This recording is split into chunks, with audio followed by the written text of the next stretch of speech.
Design is everywhere, and we will discover the design destinations as you've never seen them before. The key places of design in the new series, Design Districts.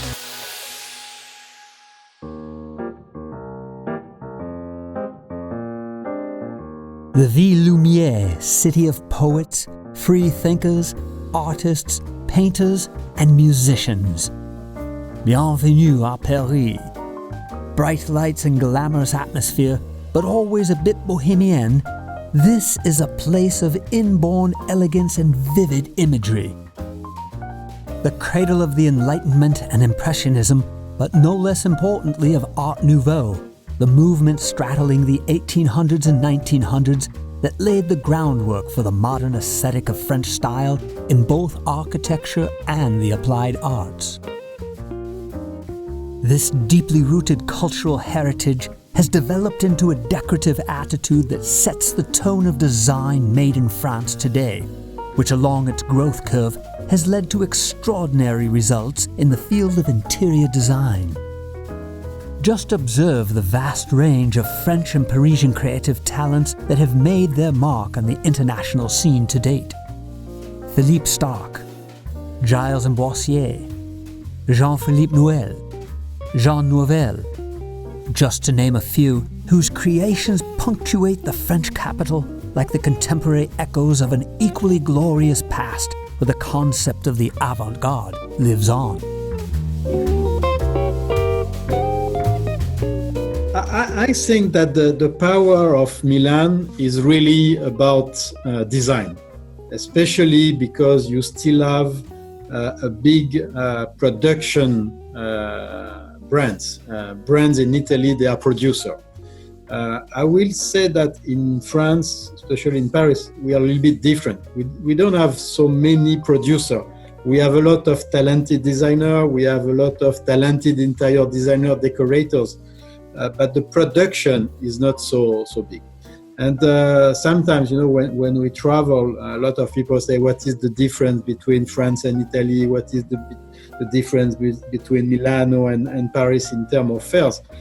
I will say that our DNA in France, especially in Paris, is more linked to decoration, home decor, interior design, rather than product design. I think that's the big difference, and it is also the cultural heritage.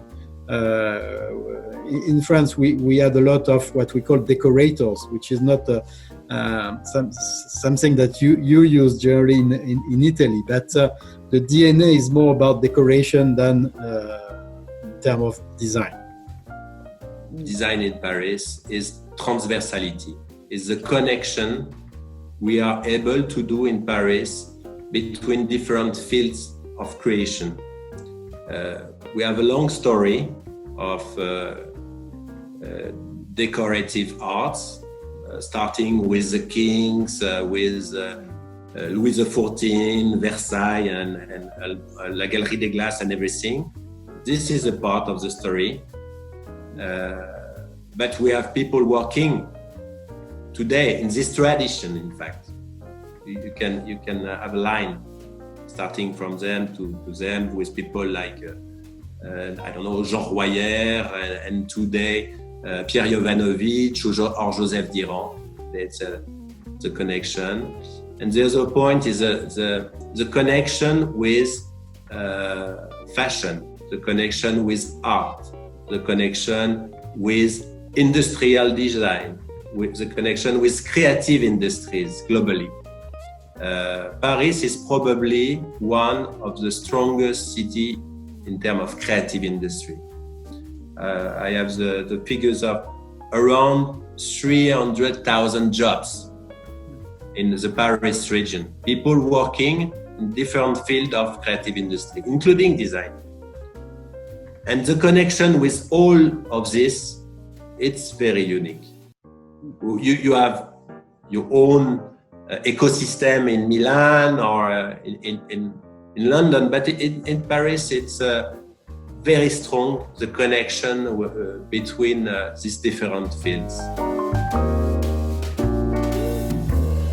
To summarize this variegated identity and to present it along an immersive experimental path, for 25 years, Maison&Objet Paris, celebrating their anniversary this year, has staged the savoir-faire of French and international companies, focusing on interior design and home decoration.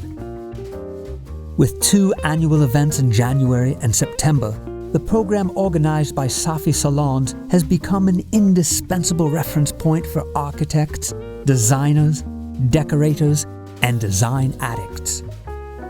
During the fall edition, the impact spreads to the entire city in the lively context of Paris Design Week. 10 days in which to experience Paris seen through the eyes of creative talent, thanks to over 200 events, including installations, open houses, workshops, private tours, and roundtables.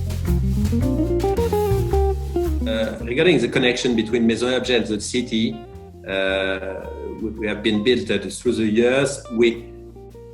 Basically from the very beginning, when we started Maison&Objet 25 years ago, Paris and the show are in fact a global experience for the visitors. But year after year, it was more and more obvious that we need to push this connection through by the creation of a design week. And it is the reason why we started with the designer 10 years ago, in order to have a better connection between the city and the show. And it's a very different story with Milan. But we know that the show, the city is a way to attract the people to come to Paris and to visit the show. So I will say that we start Maison&Objet 25 years ago in Paris. But I will say that the relationship with the city has been built mainly when we decided about 10 years ago to launch the Paris Design Week, because the Maison&Objet Fair is a little bit outside of Paris. So I will say that the people from the city are not directly involved, especially because Maison&Objet is a trade-only exhibition. So it's when we started Paris Design Week 10 years ago that we really get the support, especially from the city, because it was both open to the trade, you mean the visitors of Maison&Objet, but also to the consumer, to the public.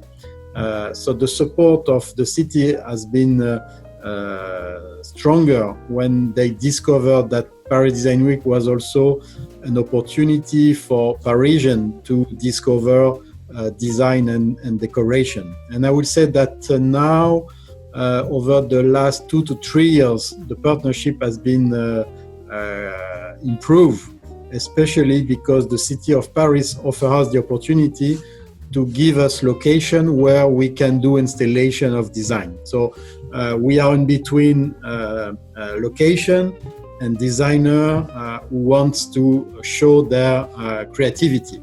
So, for example, this year it will be higher in terms of location that the city offers us for design. You know, we announced a few weeks ago that we are not organizing Maison&Objet in the traditional way. The show and the design week are strongly connected. But even if we don't have the show this time, we decided to maintain and to develop the design week in order to restart the activity, in order to help the design industry in Paris to relaunch the activity. And so we asked to the editors, to the institution, to be with us in order to start in September this new period. And today we can announce that we have around 200 spots and events, which is good in the current period. We are mainly located in the Saint-Germain-des-Prés district and Le Marais, which is strong as well, and Les Champs-Élysées. And just to mention some example, we are presenting the result of a call for a project of outdoor installation. We did it in March when everything was closed. We decided to invite the designers to join and to prepare the step after. And we have been lucky to have many projects, and we will present in September 12 of them designed by young designer, and this project will be located in historical buildings in Paris. So it will connect design and heritage and architecture and history. And another example is an exhibition we will have produced by Le Mobilier National. I don't know if you know this institution. Mobilier National is the institution in charge of the furniture for the national palaces. And they are presenting on the Eiffel Tower an exhibition of iron-made furniture. We are creating an exhibition of emerging talents, presenting in Le Marais as well, in 3 different spaces. The first space will present collectible design. The second one will present a huge exhibition of collaboration between designers and craftsmen.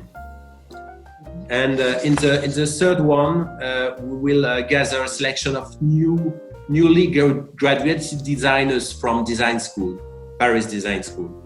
Yes. And so many other examples. For the first time, we are very proud of this. So we will have the support of the main Parisian interior designers, and 20 of them will open the doors of their showrooms and studios. It will be something very exclusive,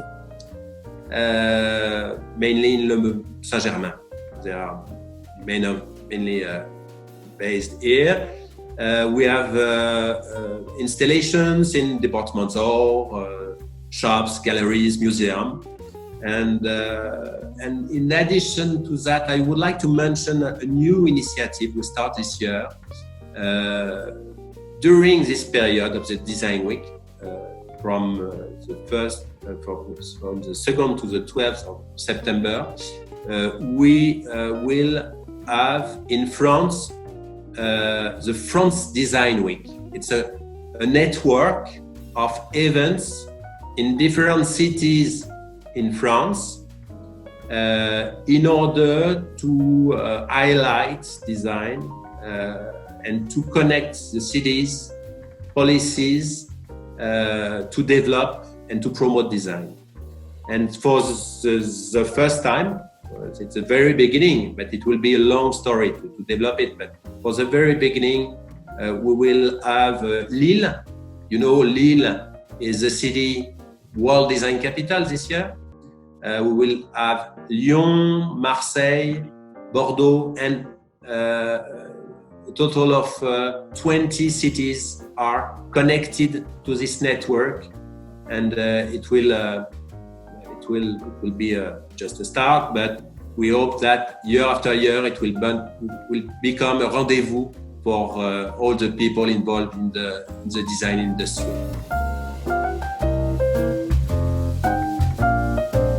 The city's roots in arts and crafts come back to life thanks to another annual happening coordinated with Maison&Objet.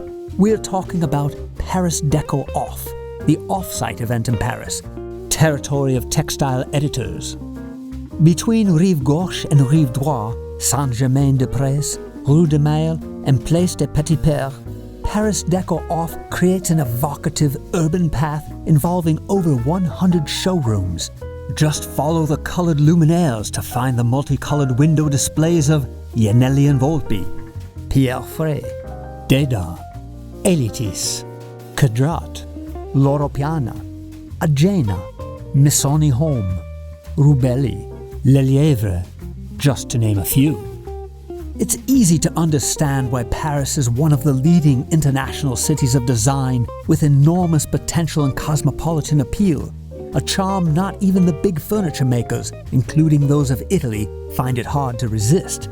Continuing along Boulevard Saint-Germain, we find the display spaces of Meridiani, Cassina, Boffi, Marazzi, Cartel, Capellini, Knoll, Lago, among many others.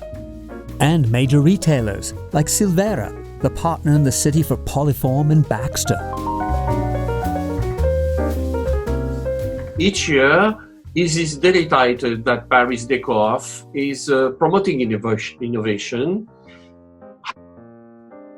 about the know-how creation by inviting Parisians and the whole world, professional or not, to come and discover the showroom for free. Because the event is free. It's very important. Though the district of Saint-Germain-du-Pré has a very high concentration of design in all its expressive forms, it is far from the sole location. Take, for example, the lively Pigalle area, known for the Moulin Rouge, but more recently also for studios and ateliers that conserve the eccentric character of the zone, dusting it off with a bit of contemporary spirit. This is the case of Dorothée Melixon, who has created the Hotel Grand Pigalle, or of Il Studio, which together with the fashion brand Pigalle, with the support of Nike, has set the atmosphere of the neighborhood into a sensational, hypnotic basketball court. Another hotspot is Les Halles, named for the historic markets that once stood there right in the center of the city. In ongoing evolution, this district has been chosen by François Pinault for the new headquarters of the Pinault collection, which will occupy the building of the Bourse de Commerce, restored by the Japanese architect Tadao Ando. Along the famous Champs-Élysées, the change has been wrought by Big. The studio guided by Bjarke Ingels contributes to the new concept store of Galeries Lafayette, inside an Art Deco building from the 1930s. The French department store chain has also called in the studio OMA of Rem Koolhaas to create a multidisciplinary center for the arts, Lafayette Anticipations, precisely in the renowned Marais district, where amidst crafts workshops, small boutiques, and ateliers, the Centre Pompidou by Renzo Piano stands out, designed with Richard Rogers. The Italian star architect is also the man behind recent projects like Foundation Jérôme Sédou Pathé, a cultural center and museum on cinema, and the new courthouse at Porte di Clichy. So I will say alongside what we have in terms of design and decoration, we also have in Paris probably the best vintage design galleries like Galerie Créo or La Fanour, or Galerie Jousse. So it's really a specificity of Paris. In terms of new place, new architecture, the main issue as of today, that's a lot of new places were supposed to open in March, April, and because of the situation, they have decided to open later, probably end of the year or beginning of 2021. I would say that what is very interesting in terms of architecture is all the projects around what we call the Grand Paris. So there is a lot of projects that are supposed to connect a lot of cities around Paris. So a lot of projects on train station, but also around the train station there will be different type of buildings, and a lot of major architects are working on those projects like Kengo Kuma or Su Fujimoto. So I would say that in the next 3 to 5 years there will be a lot of new buildings. Otherwise, we have as project Tour Montparnasse, which is a big tower in Paris, quite horrible place. But this tower will be renovated by Franklin Hazig, which was supposed to be the designer of the year for Maison&Objet in September, but he will be there in January. This is a huge project, probably They will open that for the Olympics in 2024. We also have the renovation of La Samaritaine department store, which is a project owned by LVMH now, where we will have a Cheval Blanc hotel plus a lot of retail store. I think it's a very interesting project. It was supposed to open in April, and now it will be probably by the end of the year. We also have the former trade exchange, which will be owned by Foundation Pinault, which will be a museum. It was also supposed to open in April, probably by the end of the year. My favorite at that time is probably because it's linked to our activity. There is a new urban farm with a restaurant on the rooftop of one hall of the Port de Versailles exhibition center. So they used the rooftop to have an urban farm plus a restaurant. It's a very interesting project where also people around that place have the opportunity to rent a place to have their own personal urban farm. So you can have your own fruit and vegetables. So I think it's a very interesting project because it is generally the rooftop of the exhibition center is not used. And in that case, because they renovate one hall, they have this idea to do this urban farm and the restaurant. Our favorite place is not new, but it's the Pont Neuf. It's the oldest bridge in Paris, which connects the left bank and the right bank. It kept its original name of the constructions, was complete under the reign of the King Henry IV, and it is an object of art and culture. Auguste Renoir and Canella painted in the 19th century, and Renzo in 1994.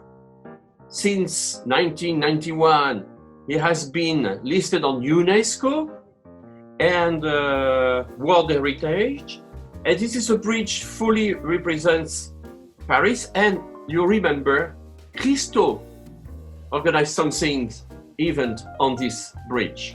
You have the past and you have the future.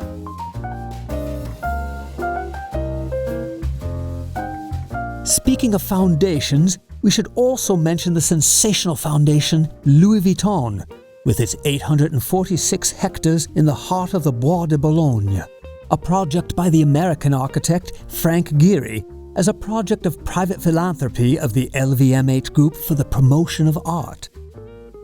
A mission also carried out by the Fondation Cartier pour l'Art Contemporain on Boulevard Raspail, with its monumental glass facade designed by the architect Art Nouveau.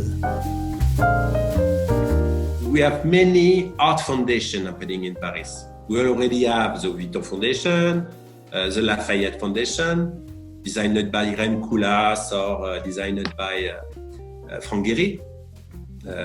But some others are coming.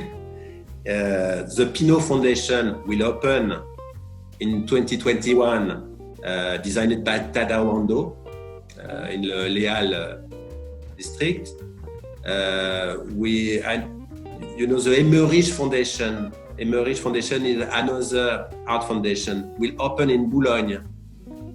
Something huge, opening in 2022 or 2023. We have in some by the end of 2020 probably the new Samaritaine district will reopen after 10 years of reconstruction, renovation, and including the hotel, the Cheval Blanc Hotel, will be something probably something very really beautiful. You maybe heard from the Kengo Kuma project It's a building, a wooden building located in the 13th district, including hotel, co-working spaces, a new destination. But my favorite is the Montparnasse Tower rebuilding. You see, the Montparnasse Tower is this huge building in the center of Paris, quite sad, brown architecture, and a guy named Franklin Hazy, architect, is starting in September the reconstruction of this building. And in fact, Franklin is the Maison&Objet designer of the year 2020, by chance. And so this building will change the skyline of Paris, because they are introducing trees inside. They reinvent totally this building, and it will reopen maybe in 2024, something like this. But it will be something very, very good to visit. And we organize a visit of the project with Franklin during the Paris Design Week in September. Yes.